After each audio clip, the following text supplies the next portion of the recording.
بسم الله الرحمن الرحيم. السلام عليكم ورحمة الله وبركاته. يا رب تكونوا جميعا بألف خير وصحة وسعادة إن شاء الله. النهاردة معانا روتين خبز العيش الشمسي. هنعمله كده من البداية. أول حاجة بنجيب الخميرة اللي معانا، اللي هي الخميرة البايتة أو الخميرة اليتيمة زي ما بنسميها. بنجيب كده الحدق أو كورة العجين اللي احنا كنا عاملينها من الخبزة اللي فاتت، بنحطها كده في المية علشان تطرى معانا. بعد كده معايا هنا 4 معالق من الدقيق، 3 4 معالق كده، وهنزل عليهم بشوية مية يكونوا بيغلوا، وهنعملهم كده. ودي بنقول عليها العصيدة، ودي تعتبر محسن كده للعيش الشمسي. وهقولك امتى تعملي العصيدة دي وامتى ما تعمليهاش.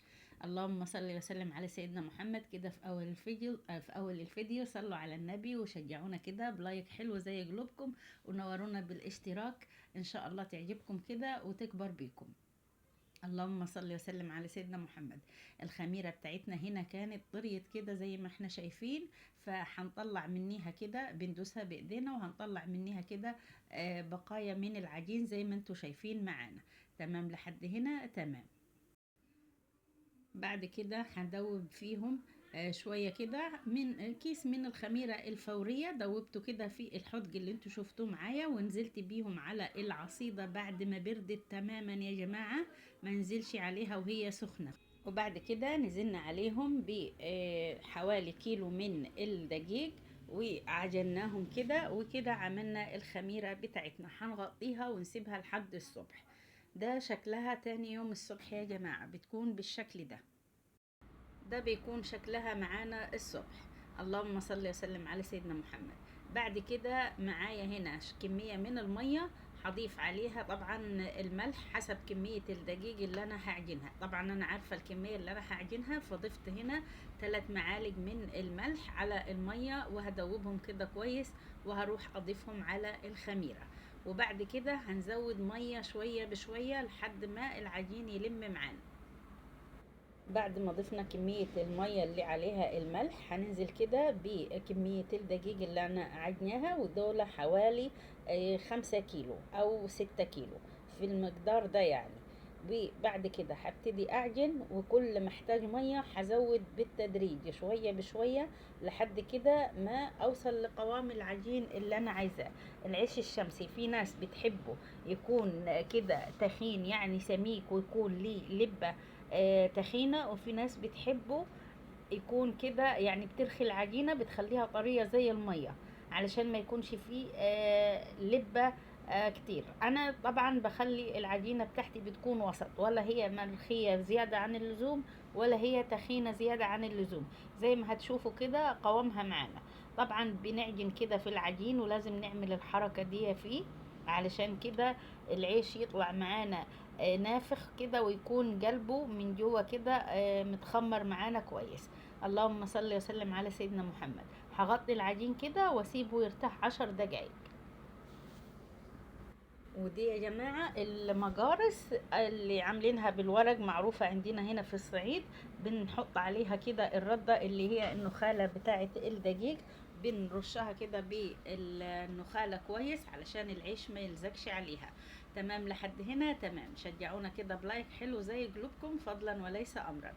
اللهم صل وسلم عليك يا حبيبي يا رسول الله.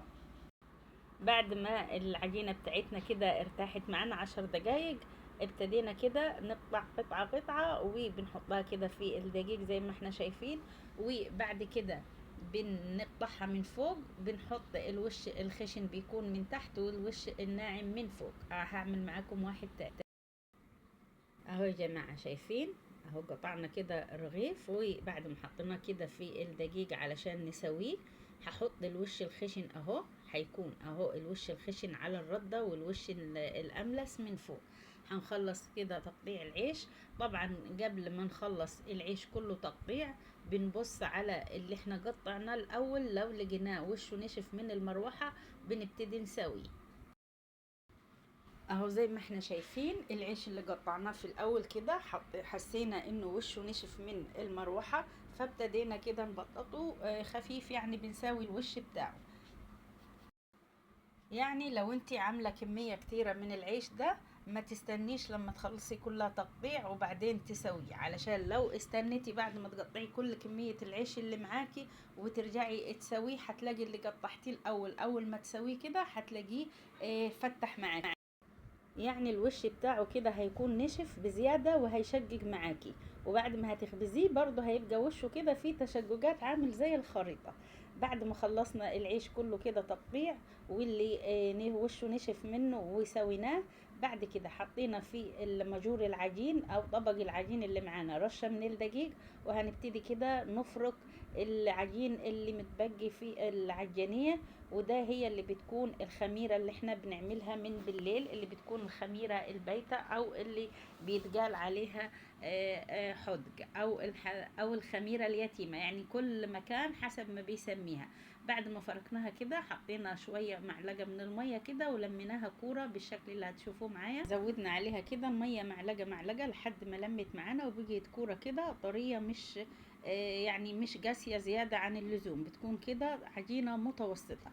وهنحطها كده في شوية من الدقيق ونسيبها على رخامة المطبخ لحد كده ما حجمها يتضاعف، وبعدين بنشيلها في كيس او في علبة ونشيلها في التلاجة وبنشيلها في التلاجة كده لحد ما بنلف ونعمل عليها الخبزة التانية. هنا كده بنغسل طبق العجين ده بغطاء الجزازة، ما بيتغسل معانا بكل سهولة.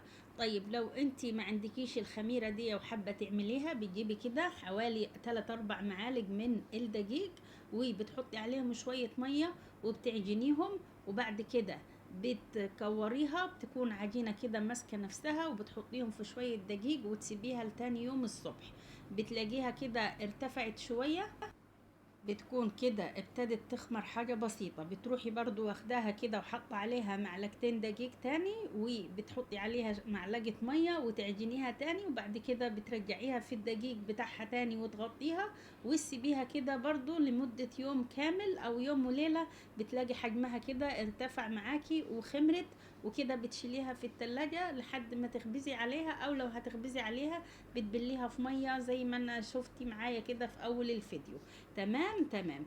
طيب العصيدة بنعملها في حالة امتى؟ يعني بنعمل العصيدة لو انتي عاملة خبزة من دقيق قبل كده والدقيق ده كانت العيش بتاعه كان بيسيح منك، في الحالة دي تعملي للعيش عصيدة. يعني تكوني خبزتي كده من شكار الدقيق، عملتي منها خبزة عيش، وبعد ما عجنتيه وقطعتيه وحطيتيه على المقارص قبل ما بيخمر كويس، بتلاقي العيش كده حجمه زاد بزيادة وساح من على المقارص ونزل منها من قبل ما يخمر. في الحالة دي تعرفي ان الدقيق ده محتاج تعملي له العصيدة. اللهم صل وسلم على سيدنا محمد. زي ما احنا شايفين كده العيش بتاعنا سيبناه يخمر براحته تحت المروحة، وهنقوم نشوف اللي ورانا. يعني قطعنا العيش كده وسيبناه يخمر براحته، هنقوم كده معانا مواعين نشطفها، معانا البوتاجاز نشطفه، معانا اكل نحطه طبعا على النار. نملي الكل من مي نملي الكل من ميه. الواحد مع الجو الحر حتى كلام مش عارفين نتكلم، ربنا يرحمنا برحمته يا رب. اللهم صل وسلم على سيدنا محمد. على فكرة العيش هو في الجو الحر ده ما بياخدش وقت وبيخمر تحت المروحة، لكن لو انت مستعجلة وعايزة تخمريه بسرعة ممكن تشغلي الفرن لمدة دقيقة ولا 2 يدفى معاكي كده وتطفيه وتحطي فيها العيش. يعني بعد ما دفيت الفرن كده وطفتيه بتاخدي العيش وترصيه بالمجارس بتاعته في الفرن، بيخمر معاكي بسرعة. بيخمر معاكي بسرعة في الحالة دي. انا بعمل الحركة دي في الشتاء علشان الجو بيكون برد. شايفين العيش بسم الله ما شاء الله خمر معانا كده وحجمه اتضاعف. بعد كده ولعنا الفرن لحد ما يسخن معانا، ومعانا دبوس كده مخصصينه للعيش. انا لفيته حوالين الرغيف كده، فتحته يعني حوالين الرغيف، وبعد كده بمسح الردة من فوق. اهو هقلب معاكم واحد تاني زي ما احنا شايفين كده، وبالراحة بنخف الردة كده من عليه. وبعد ما الفرن كده بيكون بيجي سخن معانا بنبتدي نرص العيش بتاعنا. اللهم صل وسلم عليك حبيبي يا رسول الله. بعد ما رصينا كده العيش ولقينا كده مسك نفسه جمد، فوسعنا مكان لرغيف خامس.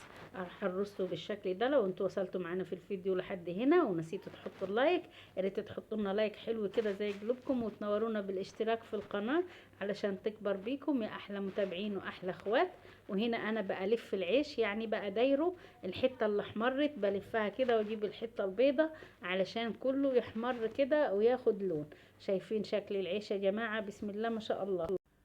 شايفين؟ والعيش كده انا حمرته شوية زيادة علشان احنا بنحب وشه يكون احمر زيادة، وبعد كده طلعته وفردته على ملاية لحد ما برد تماما، وبعد كده لميته على بعضه. طبعا الكمية دي كتيرة، هنخلي طبعا منهم كده كام رغيف برا، والباقي هنحطه كده في اكياس ونحفظه في فريزر التلاجة. هفتح لكم كده رغيف من جوه وتشوفي شكل العيش عامل ازاي. العيش طري كده بسم الله ما شاء الله، وعامل زي الاسفنج، وده من العصيدة اللي احنا عملناها له المحسن الطبيعي. وشايفين كده شكله بسم الله ما شاء الله، واخد لون حلو من فوق ومن تحت كده، وعامل زي الاسفنج. تقولي كيك اسفنجي، يعني حتة عيش سخنة كده وتفتحيها وتحطي فيها رشة سكر مع حتة سمنة بلدي، يا سيدي تاكلي كده احلى عيش شمسي. شايفين بسم الله ما شاء الله؟ اللهم صل وسلم على سيدنا محمد.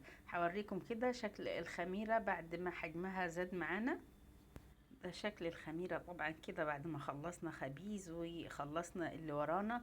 شفناها؟ شايفين كده حجمها اتضاعف معانا. هنشيلها في كيس او في علبة وندخلها في التلاجة من تحت لحد ما نلف ونعمل الخبزة التانية كده عليها زي ما شفتوا معايا. يا رب يكون الفيديو عجبكم، واكون كده ضيفة خفيفة عليكم، واعملوا مشاركة كتير للفيديو علشان الكل يستفاد. اشوفكم في الفيديو القادم ان شاء الله. السلام عليكم.